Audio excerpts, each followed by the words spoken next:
दिल्ली में यमुना की सफाई को लेकर विशेष बैठक। गृहमंत्री अमित शाह ने की बैठक। यमुना की सफाई सीवरेज व्यवस्था पर चर्चा। बैठक में केंद्रीय मंत्री मनोहर लाल, सीएम रेखा मौजूद। दिल्ली में हरियाणा की बेटी से मिले सीएम सैनी। सीएम रेखा से की शिष्टाचार भेंट। सीएम सैनी ने पीएम मोदी के दूरदर्शी सोच की सराहना की। दिल्ली के डेयरियों की मिलेगी सुविधाएं। गौशालाओं का होगा विस्तार। सीएम रेखा गुप्ता का बड़ा ऐलान। गौमाताओं के लिए खोली जाएंगी नई गौशालाएं।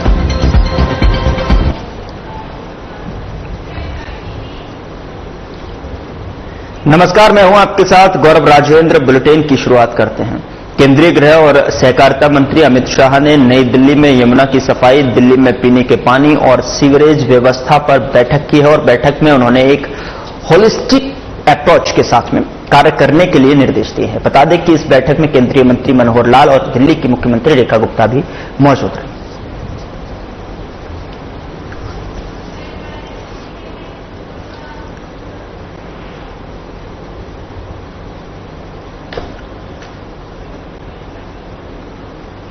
ऑपरेशन सिंदूर की सफलता पर द्वारका सेक्टर 17 में महिलाओं और छोटे बच्चों ने तिरंगा यात्रा निकाली। बता दें कि दुर्गा सप्तशती फाउंडेशन की फाउंडर संध्या सिंह द्वारा निकाली गई यह यात्रा न केवल तिरंगे के सम्मान का प्रतीक बनी, बल्कि नारी शक्ति और राष्ट्रभक्ति का जीवंत प्रदर्शन भी रही। बता दें कि महिलाएं तिरंगे के रंग में रंगे दुपट्टे ओढ़कर भारत माता की जय के नारे लगाती हुई पूरे जोश और उत्साह के साथ में यात्रा में शामिल हुई। यात्रा की शोभा बढ़ाए मां दुर्गा की भव्य झांकी ने, जिसने शक्ति और आस्था का प्रतीक बनकर सबका ध्यान खींचा। और इस खास मौके पर बच्चों ने पहलगाम में हुए आतंकी हमले के बाद पाकिस्तान जाकर बदला लेने वाली वीरांगनाओं की भूमिका भी निभाई। इन झांकियों ने दर्शकों को गर्व और प्रेरणा से भर दिया। छोटे बच्चों की भागीदारी ने कार्यक्रम को और भी जीवंत बना दिया। बता दें कि जिन्होंने हाथों में तिरंगा लेकर देशभक्ति के गीतों पर उत्साहपूर्वक भाग लिया, तो वहीं तिरंगा यात्रा में मटियाला विधानसभा से विधायक संदीप सहरावत और द्वारका ए वार्ड से निगम पार्षद रामनिवास गहलोत के साथ साथ द्वारका के गणमान्य लोग भी हिस्सा लिया।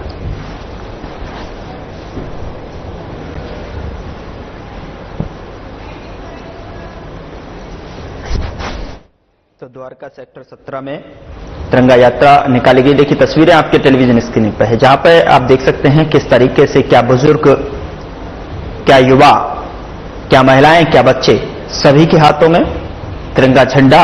और ये दृश्य जो है अभिभूत करने वाला, तिरंगामायन को लेकर जो है लगातार जयकारे के साथ में, जयघोष के साथ में यहां पर शामिल प्रत्येक व्यक्ति के हृदय में खासतौर पर देशभक्ति का भाव।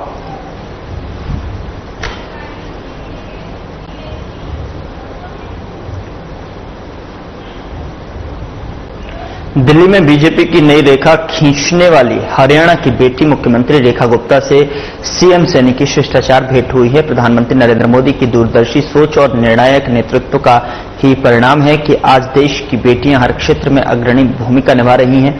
वे मात्र विकास की भागीदारी नहीं, बल्कि नेतृत्व की धुरी भी बन चुकी हैं। मुख्यमंत्री रेखा गुप्ता इसकी बहुत बड़ी मिसाल है।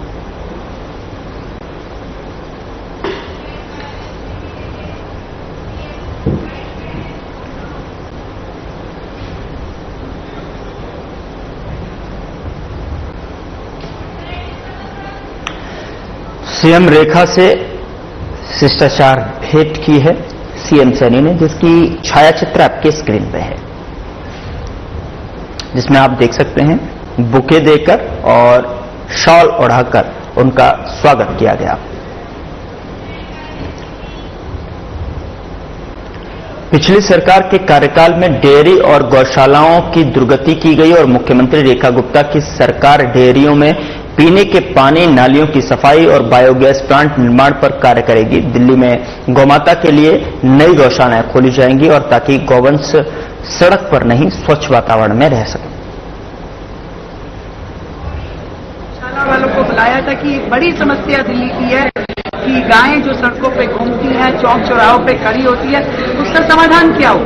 समाधान है कि ये डेयरी वाले सारे लोग ऑफिशियल जो है उन डेयरियों में जाए जो कि आपकी ऑथराइज्ड डेयरियां हैं। अब वो ऑथराइज्ड डेयरी में यदि कोई सुविधा दी नहीं गई तो वो डेयरी वाले कैसे जाएंगे?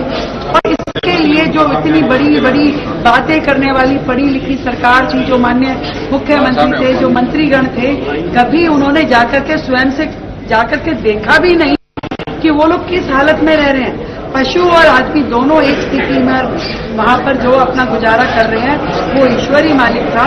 अब हमने इन सब बातचीत करके उसके समाधान निकालने का पूरा प्रयास करेंगे। दिल्ली जो है, सड़कों पे गौ माता ना घूमे, उनको यथास्थान स्थापित किया जाए, डेयरियों को सुविधाएं मिले, गोवंश की तरक्की हो और पूरी दिल्ली में और भी अधिक गौशालाओं का निर्माण हो, ऐसा हमारी सरकार का प्रयास है। दिल्ली की मुख्यमंत्री रेखा गुप्ता ने आज दिल्ली सचिवालय में डेयरी कॉलोनियों के प्रतिनिधियों, गौशालाओं के संचालकों और एमसीडी और पशुपालन विभाग के वरिष्ठ अधिकारियों के साथ में एक उच्च स्तरीय बैठक की और बैठक में दिल्ली सरकार के कैबिनेट मंत्री कपिल मिश्रा भी उपस्थित रहे।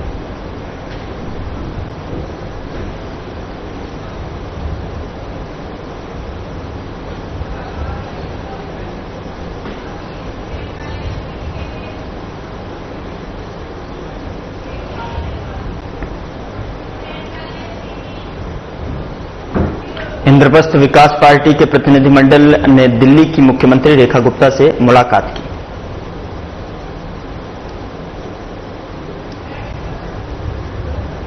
प्रतिनिधिमंडल ने सीएम रेखा गुप्ता से मुलाकात की है। सीएम रेखा गुप्ता ने अपने सोशल मीडिया अकाउंट एक्स पर ट्वीट कर राजा राम मोहन राय की जयंती पर उन्हें श्रद्धांजलि देते हुए कहा कि भारतीय नवजागरण के अग्रदूत, महान समाज सुधारक और ब्रह्मा समाज के संस्थापक राजा राम मोहन राय की जयंती पर उन्हें विनम्र श्रद्धांजलि। उनकी दूरदर्शिता और समतामूलक दृष्टिकोण ने हमें एक समृद्ध विरासत प्रदान की है।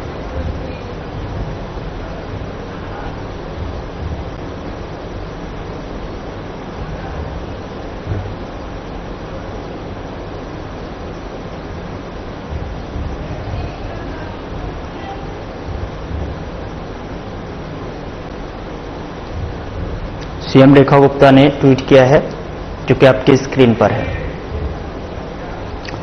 तो राजा राम मोहन राय की जयंती को लेकर सीएम रेखा गुप्ता ने ट्वीट किया। ऑपरेशन सिंदूर की सफलता पर द्वारका सेक्टर 17 में महिलाओं और छोटे बच्चों ने तिरंगा यात्रा निकाली और दुर्गा सप्तशती फाउंडेशन की फाउंडर संध्या सिंह द्वारा निकाली गई यह यात्रा न केवल तिरंगे के सम्मान का प्रतीक बनी, बल्कि नारी शक्ति और राष्ट्रभक्ति का जीवंत प्रदर्शन भी रहा। बता दें कि महिलाएं तिरंगे के रंग में रंगे दुपट्टे ओढ़कर भारत माता की जय के नारे लगाती हुई पूरे जोश और उत्साह के साथ यात्रा में शामिल हुई। यात्रा की शोभा बढ़ाई मां दुर्गा की भव्य झांकी ने, जिसने शक्ति और आस्था का प्रतीक बनकर सबका ध्यान खींचा।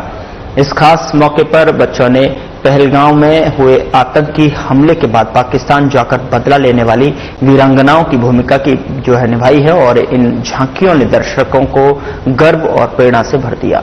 छोटे बच्चों की भागीदारी ने कार्यक्रम को और भी जीवंत बना दिया, जिन्होंने हाथों में तिरंगा लेकर देशभक्ति के गीतों पर उत्साहपूर्वक भाग लिया। तिरंगा यात्रा में मटियाला विधानसभा से विधायक संदीप सहरावत और द्वारका ए वार्ड से निगम पार्षद रामनिवास गहलोत के साथ साथ द्वारका के गणमान्य लोगों ने भी शिरकत की। ऑपरेशन सिंदूर की सफलता और हमारे सिपाहियों की जो उनका बलिदान था, उनको एक सच्ची श्रद्धांजलि के लिए आज यहाँ पर ये तिरंगा यात्रा बच्चों द्वारा निकाली जा रही है। क्योंकि ये तिरंगा यात्रा बुजुर्गों चाहे महिलाएं, ऐसी अनेक यात्राएं दिन प्रतिदिन हम देख रहे हैं वहां पर निकल रही है। हमारी जो यहाँ की एनजीओ है दुर्गा, उनके द्वारा ये कार्यक्रम किया गया, संध्या जी द्वारा ये कार्यक्रम है। तो मैं धन्यवाद करना चाहूंगा इनकी कि इन छोटे छोटे बच्चों में देशभक्ति की जो भावना जो पैदा हो रही है और उसके लिए यात्रा निकाली गई है, तो उनका आभार। और छोटे छोटे बच्चे हैं जो इस यात्रा में, आपने देखा होगा कि एक एयरफोर्स में और एक नेवी में उनका बहनों का जो योगदान हमारे ऑपरेशन सिंदूर में जो रहा था, वो उनका रोल मॉडल बन के आज यहाँ पर खड़ी हुई है। तो बहुत बहुत आभार और धन्यवाद। प्रधानमंत्री हमारे जो है नरेंद्र मोदी जी, वो हमारे लिए पिता तुल्य हैं और उन्होंने जो देश के लिए जो किया है ना, जो एक्शन लिया, एक महिला का जो सुहाग उजाड़ने की जो पाकिस्तान ने जो गलत किया है उसको सबक सिखाने का जो तुरंत एक्शन होता है वो एक पिता ही कर सकता है। जब अपनी बेटी को तकलीफ में देखकर वो जो उन्होंने दिखाया है पूरे देश को कि हम तुम्हारे साथ हैं, हम ऐसे अन्याय नहीं होने देंगे, वो काम किया है। और बाहर जो बॉर्डर पे जो लोग लगे हुए हैं हमारे लिए, हमारी सुरक्षा के लिए, कि आज हम चैन से सो सके, जिनमें महिलाओं ने इस बार बहुत बड़ी भागीदारी दी है। 2 महिलाओं ने ऐसा कमाल करके दिखाया। सीएम रेखा गुप्ता ने अपने सोशल मीडिया अकाउंट पर ट्वीट कर जन्मदिन की बधाई देते हुए कहा कि उत्तर पश्चिमी दिल्ली के जनप्रिय सांसद योगेंद्र चंदोलिया जी को जन्मदिन की हार्दिक शुभकामनाएं। आपकी सेवा, ऊर्जा और नेतृत्व समाज के लिए प्रेरणा है और ईश्वर आपको उत्तम स्वास्थ्य, दीर्घायु और राष्ट्र सेवा में निरंतर सफलता प्रदान करे।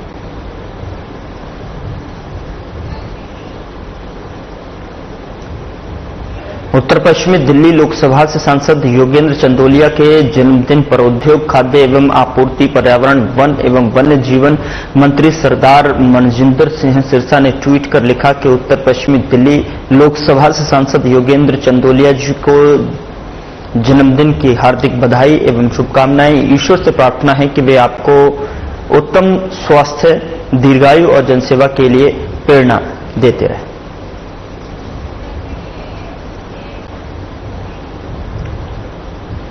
मंत्री आशीष सूद ने एक्स पर पोस्ट करते हुए उत्तर पश्चिमी दिल्ली से सांसद योगेंद्र चंदोलिया को जन्मदिन की हार्दिक बधाई, शुभकामनाएं दी हैं। उन्होंने शिव महाकाल से प्रार्थना की कि वो आपको उत्तम स्वास्थ्य, दीर्घायु, जनसेवा के लिए शक्ति प्रदान करें। आपका जीवन राष्ट्र सेवा और समाज कल्याण के पथ पर प्रेरणा बन रहे।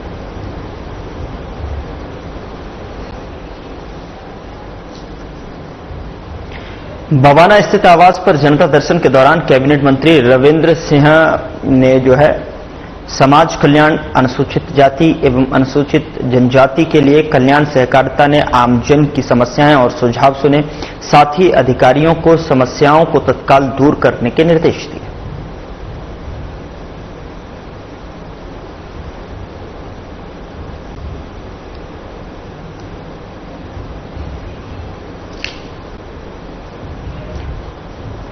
दिल्ली की गर्मी में राहत की सौगात देखने को मिली है। बता दें कि नेहरू पैलेस डीटीसी टर्मिनल पर smart RO, cold water dispenser और जलदूत स्वयंसेवी पहल का शुभारंभ परिवहन मंत्री पंकज कुमार सिंह ने। मंत्री पंकज कुमार सिंह ने कहा कि बस स्टैंड पर यात्रियों के लिए मुफ्त, शुद्ध और ठंडा पानी की व्यवस्था हो और दिल्ली सरकार के हीट एक्शन प्लान के तहत एक और कदम उठाया गया है, जिसमें दिल्ली के हर बस टर्मिनल पर स्वच्छ पेयजल और बेहतर सुविधाएं करवाई जाए।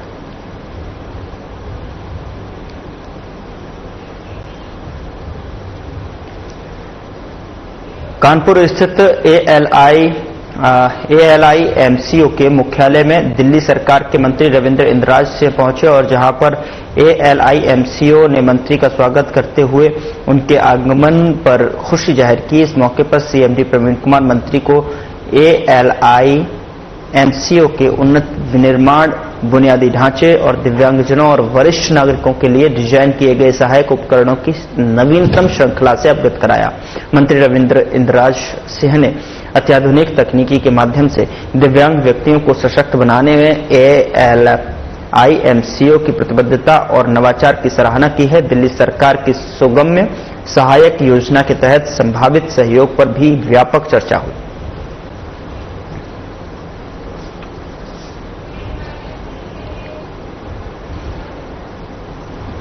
दिल्ली के कैबिनेट मंत्री रविंद्र इंद्राज ने सोशल मीडिया पर लिखा कि अंतर्राष्ट्रीय जैव विविधता दिवस 22 मई को प्रकृति के साथ सामंजस्य और सतत विकास, टिकाऊ और समावेशी भविष्य की ओर कदम बढ़ाए।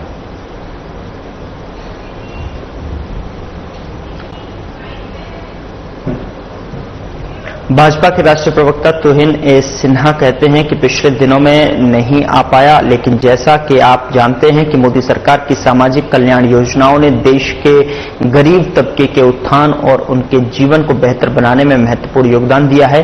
ऐसी ही एक प्रमुख योजना प्रधानमंत्री उज्ज्वला योजना 2016 में शुरू हुई और इस योजना को 1 मई को 9 साल पूरे हो गए और आज इसने दुनिया भर में एक मिसाल कायम की है। ऐतिहासिक महीना रहा। भारत ने विश्व के समक्ष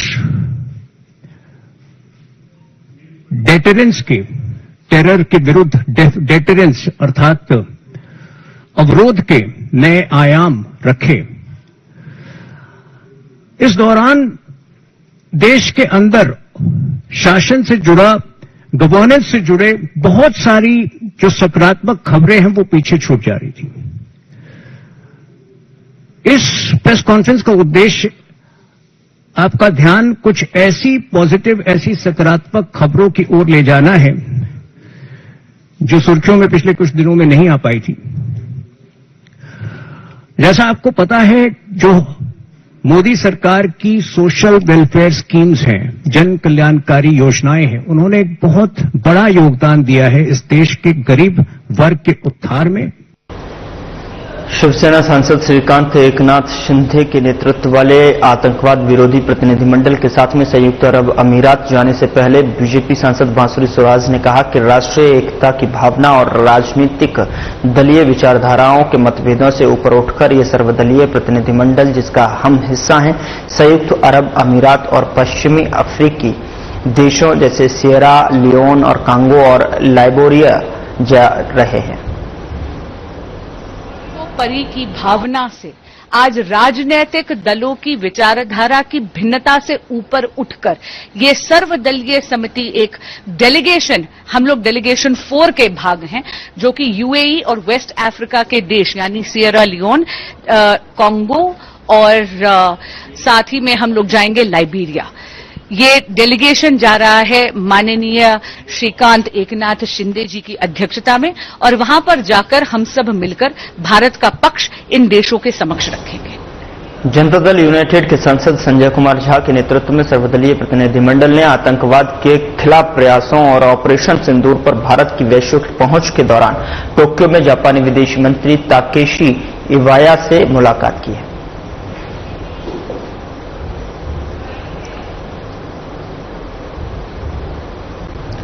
शिवसेना सांसद श्रीकांत एकनाथ शिंदे के नेतृत्व में आतंकवाद विरोधी प्रतिनिधिमंडल के हिस्से के रूप में यूएई के लिए रवाना होने से पहले बीजेपी सांसद एसएस अहलूवालिया ने कहा कि जो टीम जा रही है वो वैश्विक कूटनीति संपर्क का हिस्सा है। उन्होंने कहा कि वो इस प्रतिनिधिमंडल के सदस्यों में से एक हैं। हम वास्तव में क्या हुआ इस पर तथ्य को प्रस्तुत करेंगे और 22 तारीख के बाद क्या हुआ, 22 तारीख से पहले क्या हो रहा था और यहां तक कि 22 तारीख से 4-5 दिन पहले किस तरह के भाषण दिए गए। टीम जा रही है, सारे विश्व में एक ग्लोबल डिप्लोमेटिक आउटरीच है मेंबर ऑफ पार्लियामेंट्स का और सीनियर पॉलिटिशियंस का, उसी का एक सदस्य हूं मैं। और हम जाकर उनको वस्तुस्थिति की क्या हुई, 22 तारीख से बाद क्या हुआ और 22 तारीख के पहले भी क्या होता रहा है, और 22 तारीख के 4-5 दिन पहले भी कैसे कैसे भाषण हुए उनके और क्या क्या शपथ उन्होंने उठाई, उन चीजों का खुलासा हम करेंगे। क्योंकि वहां की आम जनता अपनी लोकल प्रॉब्लम्स को लेकर व्यस्त रहती है, उनको नहीं पता होता भारत में क्या हो रहा है। विकासपुरी में लोगों ने हजारों की संख्या में तिरंगा यात्रा निकाली और ऑपरेशन सिंदूर में अपनी सेना की जीत का जश्न मनाया। और इस दौरान लोगों ने कहा कि ऑपरेशन सिंदूर ने एक बार फिर सिद्ध किया है कि भारत अब वो देश नहीं है जो चुपचाप सहन करता था। ये नया भारत अपनी धरती और अपने लोगों को नुकसान पहुंचाने वालों को पाताल से भी ढूंढकर दंडित करने की क्षमता रखता है।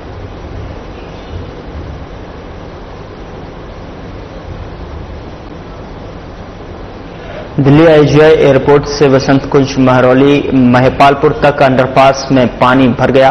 आपको बता दें कि जिससे कि जलभराव हो गया और जलभराव होने से आम लोगों को गाड़ियों को आने जाने में काफी परेशानी हो रही है।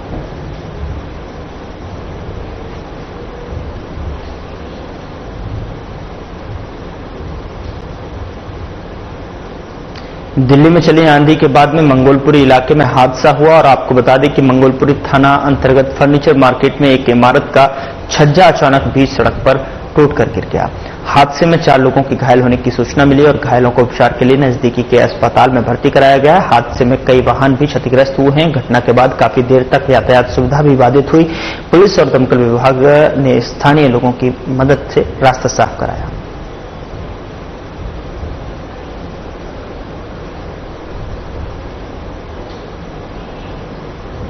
बुधवार शाम आई आंधी और भारी बारिश के दौरान पुष्प विहार के सेक्टर 4 में एक बड़ा पेड़ उखड़कर एक वाहन पर गिर गया। घटना के समय वाहन खाली था और उसमें कोई सवार नहीं था।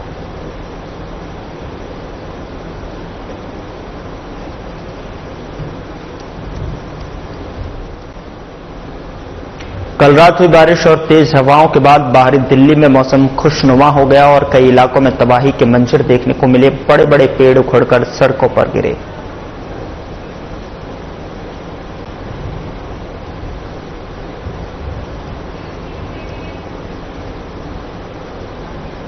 मंगोलपुरी इलाके में अचानक आए तूफान के कारण फर्नीचर मार्केट की एक बिल्डिंग की बालकनी कंझावला रोड पर गिर गई, जिससे एक महिला समेत 4 लोग घायल हो गए। 2 पहिया वाहन और रिक्शा समेत कई वाहन क्षतिग्रस्त हो गए हैं। घायलों को नजदीकी अस्पताल में भर्ती कराया गया।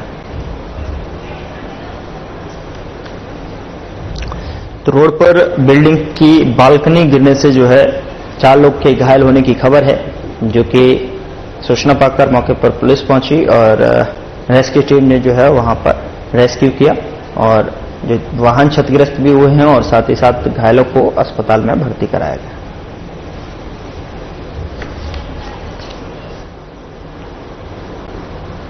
हजरत निजामुद्दीन इलाके में तूफान के दौरान एक व्यक्ति के सिर पर खंबा गिरने से उसकी मौत हो गई। घटना की जांच की जा रही है।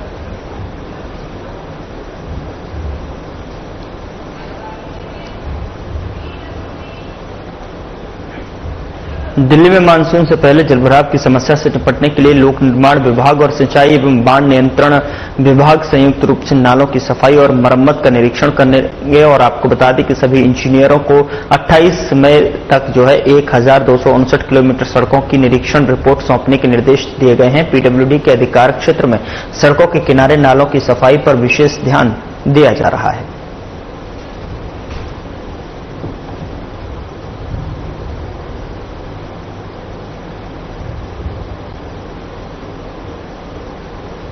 राजधानी दिल्ली के वजीरपुर इंडस्ट्रियल एरिया एक खंडहर बिल्डिंग की दूसरी मंजिल पर युवक का शव मिलने से सनसनी फैल गई।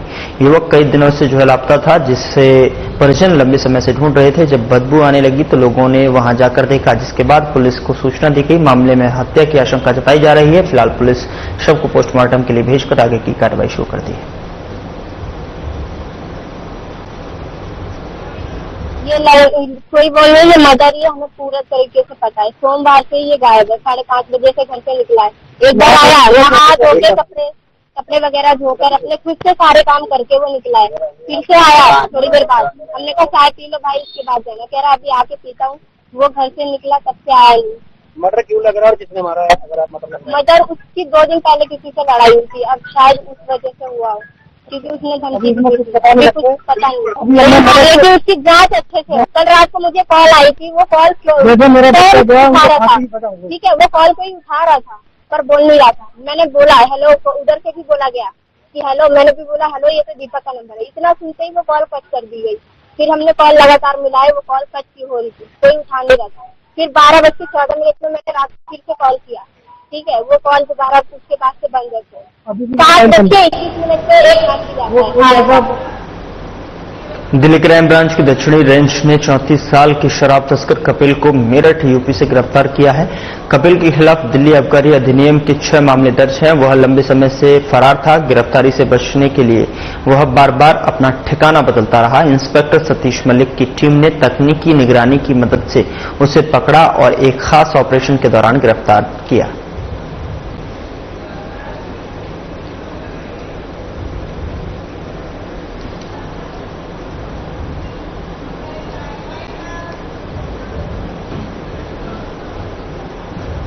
फिलहाल बुलेटिन में इतना ही। नमस्कार।